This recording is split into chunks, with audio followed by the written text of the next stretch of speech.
Hello friends, कैसे हो आप सभी।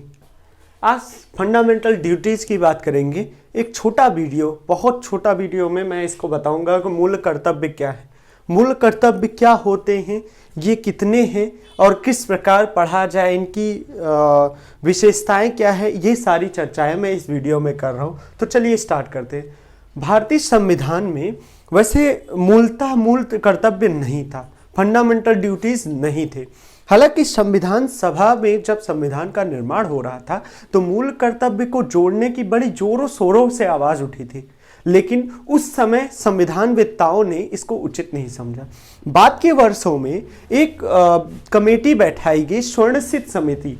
स्वर्ण सिंह समिति ने, यहाँ पे लिखा हूं देखिए, स्वर्ण सिंह समिति ने एक सिफारिश दिया कि जैसे फंडामेंटल राइट्स हैं यानी मौलिक अधिकार हैं, वैसे आदमियों के मौलिक कर्तव्य होने चाहिए।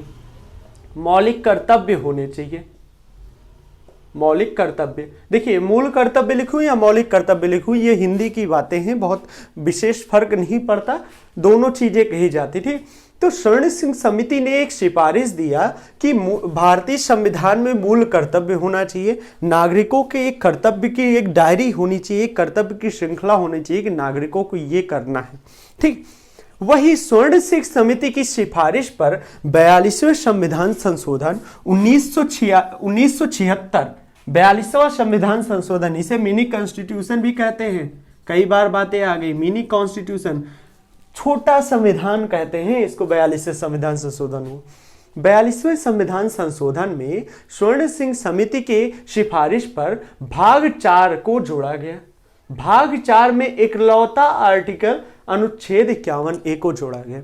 अनुच्छेद 51A भाग 4 का, इसको अगर 4 का लिखो तो कोई बात नहीं है, बात वही है, में 51 का जोड़ा गया।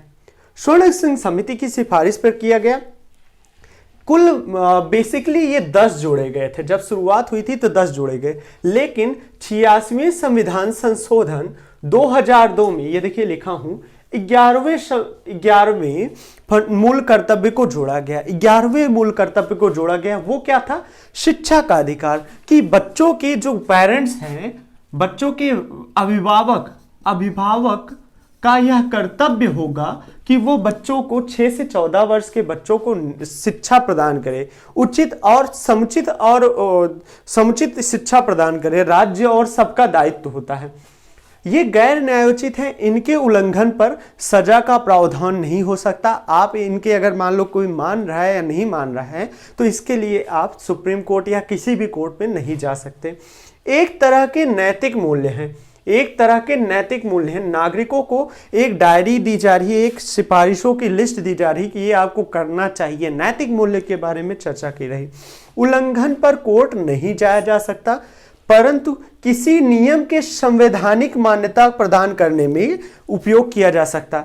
हालांकि इसको उल्लंघन नहीं किया जा सकता, लेकिन अगर बात संवैधानिकता की आ गई, सुप्रीम कोर्ट में बात चल रही कि ये नियम की संवैधानिकता की जांच की जाए, तो उस समय इसको संवैधानिक मान्यता के रूप में प्रयोग कर सकते हैं।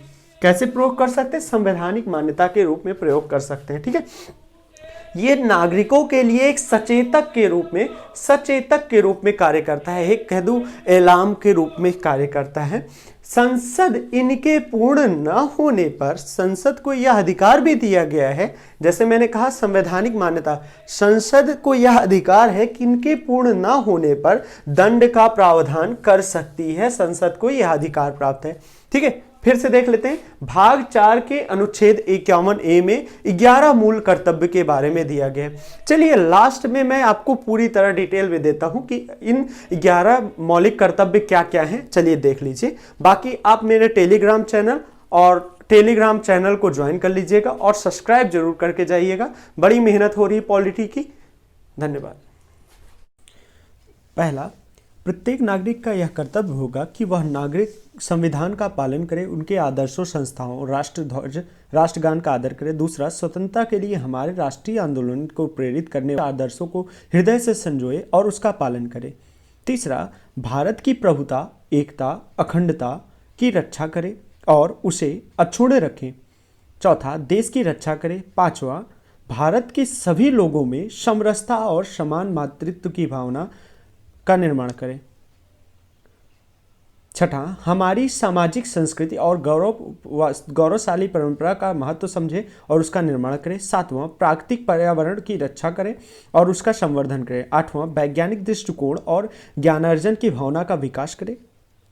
नौवां, सार्वजनिक संपत्ति की सुरक्षित रखें। 10वां, व्यक्तिगत एवं सामूहिक गतिविधियों के सभी क्षेत्रों में उत्कर्ष की ओर बढ़ने के लिए सतत प्रयास करें। 11वां, माता पिता का यह कर्तव्य होगा कि संरक्षक द्वारा 6 से 14 वर्ष तक के बच्चों को प्राथमिक शिक्षा प्रदान